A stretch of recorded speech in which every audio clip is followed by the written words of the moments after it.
Kronologi kecelakaan bus Brimob rombongan SMA 1 Porong di eksit tol Purwodadi, tabrak pembatas jalan, sopir meninggal di lokasi kejadian.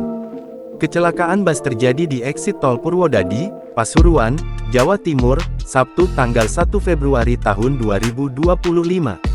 Kecelakaan dialami oleh bus Brimob yang membawa rombongan siswa dan guru SMA Negeri 1 Porong, Sidoarjo, Jawa Timur. Kasat Lantas Polres Pasuruan, AKP Devri Prayoga mengatakan, kecelakaan tol Purwodadi terjadi ketika bus mengangkut 34 orang. Satu orang yang merupakan sopir bus dilaporkan meninggal dunia di lokasi kejadian. Total penumpang itu ada 34. Untuk yang terkonfirmasi saat ini meninggal dunia ada satu, yaitu driver sopir bus, ujar Kasat Lantas Polres Pasuruan, AKP Devri Prayoga dikutip dari Kompas TV, Sabtu, tanggal 1 Februari tahun 2025. Kecelakaan bus Brimob di tol Purwodadi terjadi pada Sabtu, tanggal 1 Februari tahun 2025, sekitar pukul 11.45 waktu Indonesia Barat.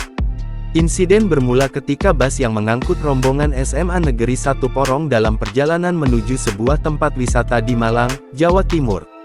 Bus tiba-tiba mengalami kecelakaan di KM 72 jurusan Surabaya-Malang yang masuk wilayah Pasuruan. Devri mengatakan, berdasarkan hasil olah TKP awal, insiden tersebut merupakan kecelakaan tunggal yang membuat bus menghantam pembatas jalan di sisi kiri tol. Seluruh penumpang sudah dievakuasi ke sejumlah fasilitas kesehatan dan rumah sakit RS di sekitar tempat kejadian perkara. Salah satu rujukan korban kecelakaan bus Brimob adalah RS Lawang Medika, Malang. Hingga saat ini, pihak Satlantas Polres Pasuruan masih melakukan pendataan terhadap para korban. Berdasarkan informasi sementara, 34 orang yang berada di dalam bus terdiri dari 31 siswa, 2 guru, dan 1 sopir. Yang kami lihat di sini RS Lawang Medika, lukanya termasuk luka ringan. Untuk rumah sakit lain mohon waktu masih dalam pendataan, jelas Devri.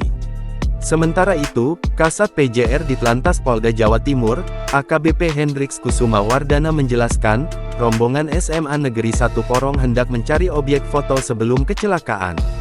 Devri menjelaskan, kecelakaan tol Purwodadi diduga disebabkan oleh kelalaian sopir berdasarkan olah TKP awal.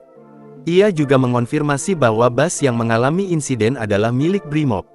Saat ini, bus tersebut sudah dipindahkan dari lokasi kejadian, namun Satlantas Polres Pasuruan belum bisa memastikan kondisi bus sebelum kecelakaan apakah layak jalan atau tidak. Download Tribun X sekarang, menghadirkan lokal menjadi Indonesia.